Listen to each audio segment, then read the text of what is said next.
Cukup pakai 3 bahan ini aja, batuk, pilek, bindeng bisa hilang. Di situ ada Besti. kunyit, jeruk sambal, boleh pakai jeruk nipis sama madu.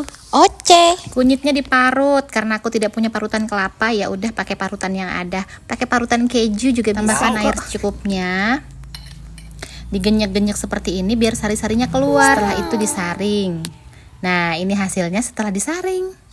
Lanjut, kasih perasan jeruk sambal yang kita siapin tadi. Terakhir kita kasih madu 2 sendok makan. Aku pakai madunya, madu asli dari Best Honey. Beli kemasan berat 1 kilo kayak gini Besti, lebih murah, cuma 40 ribuan. Untuk kualitas madunya tidak perlu diragukan. Ramuan ini rasanya enak Besti. Minumnya sebelum tidur dan pastikan sudah makan. Oke Besti, semoga cocok buat kalian semua. Terima kasih. Assalamualaikum.